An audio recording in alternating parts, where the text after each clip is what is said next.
is accepting more. Right? Because listen to that. Just going. Let's see. Yeah.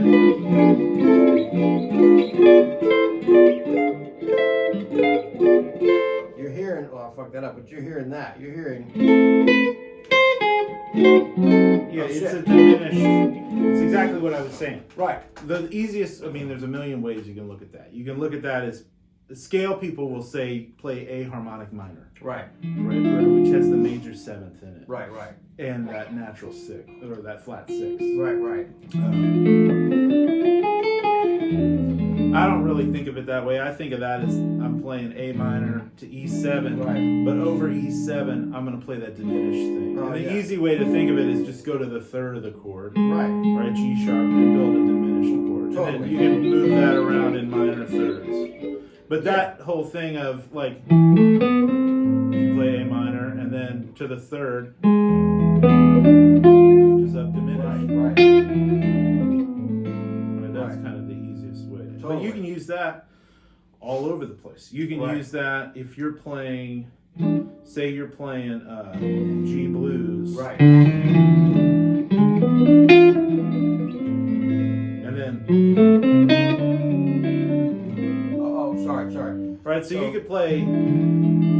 There's D7 going to A minor. That would be like 6, 2, right, 5, 1. Right. So I can do over that 6 chord, diminished down to A minor, and then just move the whole thing down a whole step. Right, so. Right.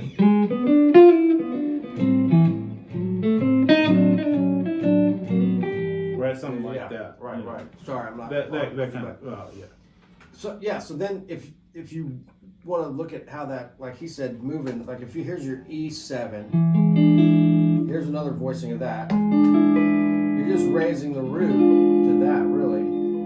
If you also, you can look at it like this, if you want to get into the guts of this.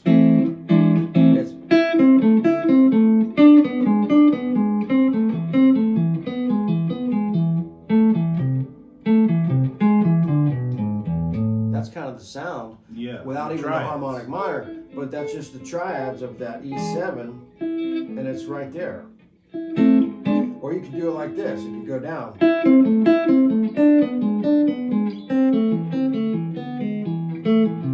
It's just that sound, really. But that's not even incorporating the harmonic minor. You're still getting, it's not this. You can't go,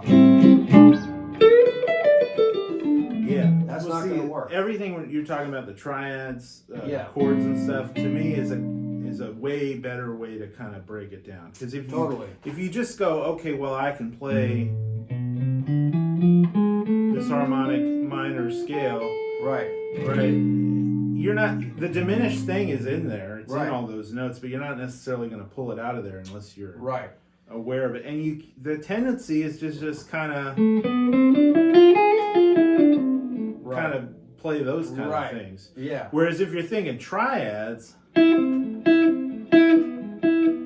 whatever it is, that's just going to get you a little bit quicker way to playing something musical. Right. And this note, playing over that. So what I'm trying to say is you don't have to get overwhelmed by learning this big harmonic minor scale that I don't know. Yeah, I can barely play it. Yeah, but it's just, you don't want to do that anyway, because you just want to grab a little piece of it. So by learning this, which is just, but really this, you can actually, if you just play an E7 arpeggio and sharp the 1 right there, now watch, go up.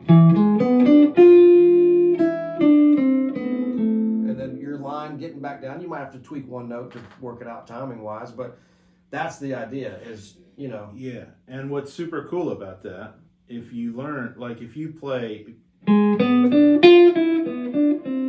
that shape, show me that real quick. So that's just playing what you're playing, but I'm just starting on the third, kind of resolving to A minor. But you can take that on the third of the A minor. Yeah. So you can take that though. You can take that and move it up 3 frets. Right. It all moves. Yeah. So like, and then you just have to resolve it differently. So, right, something like that. Right, that could be a different line. Right. And right, show them that, like Jack. Show them that, because this is actually where it crosses the line into what I'm going to call a bebop phrasing, where you're kind of note leading around, which is this right here. So Just that if you want to put a fancy name on it, you would call that like a enclosure, where you're looking ahead looking ahead at the chord tone you want to land on, and then playing like a little, what would you call it, like a little embellishment around it. So playing almost setting it up in a way. The 9th up to, so those are like all scale tones of A minor.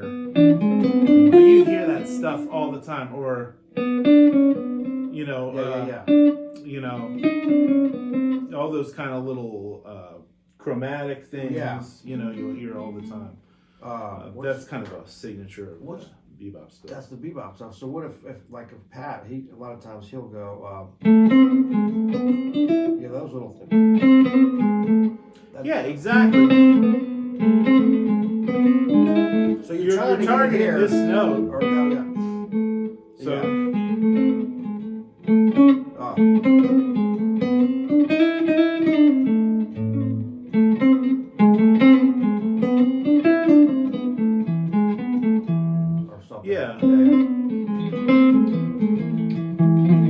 You could do something like that, That's all just, if I'm playing that, I'm just thinking E. I'm just playing an E, but I'm putting a little sauce on it, Now how would you end that? It depends on where you're going. If you're going to that E7, it's kind of nice to land on that note. Yeah, something like that. So if you're at the end of a song, you're playing with this, or let's see, the end of the song comes up. I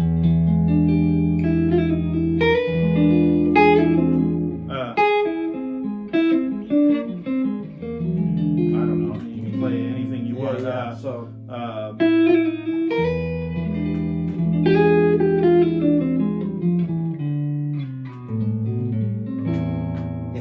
If you wanted to, But if you're not used to hearing jazz or more sophisticated music, maybe music with more changes in harmonic content, it's going to take your ear a minute. To accept those notes. It's not sounding weird or wrong or. That's the whole thing. I always make the analogy. It's because I have kids who are learning how to speak, so it's like you teach them a new word, and then when you're a kid, you learn a new word, and then all of a sudden you start hearing people say it. Right. And you've probably been hearing people say it forever. You just didn't know what it meant, so it didn't even register. Right. But then you learn this word, whatever, international, and like, oh, he just said that on TV. Now I know what that means. It's the same thing. If you have never been aware of like these diminished sounds, and then all of a sudden you're listening, and it's not just jazz. I mean, it's in tons of Latin music, all kinds of stuff. It's everywhere. Yeah. If you're hip to it, now all of a sudden you can be like, oh, I think that's that thing I heard. Right. That's where it is, and then you can start to pick it out. Yeah, there are, to me, there's so many parallels to the two biggest that I have found on this instrument or music are language and like food. Cooking. Oh yeah. Cooking. Especially like Jack's a great cook. Putting together a song like in the studio. Yeah. You got this, just balancing flavors, Or you got this recipe and you can stick to that your whole life and follow it exactly, or you can learn the framework of that recipe and then throw the chart away. Yeah. And then start throwing in your own stuff. Yeah, I call that jazz cooking. Jazz cooking. That's amazing. No, or language too, because you've got this alphabet. You're putting words together. You're trying to say something without sounding cliche. I mean, you really are trying to say something on this instrument. You're not without playing something. You've got nothing here until you commit to some kind of sound that you're wanting to do, or there's a song already. Then you when you lay your hands on this instrument or you open your mouth, you're trying to communicate something. So it's like phrasing, and it's putting a sentence together and ultimately trying to tell a story. You know, I wouldn't talk to you like this the whole time and never change and blah, blah, blah. Then, it's like the same with music. You're trying to you really are trying to communicate something. Yeah, and keep it interesting. Jack, thanks for being here, man. My pleasure. We'll have to do it again soon. Yeah. We'll get this thing. We'll let you edit this thing up, and I'll go home and fix all my parts. All right, man. Thanks, guys. See you soon. Thank you. All right, bye.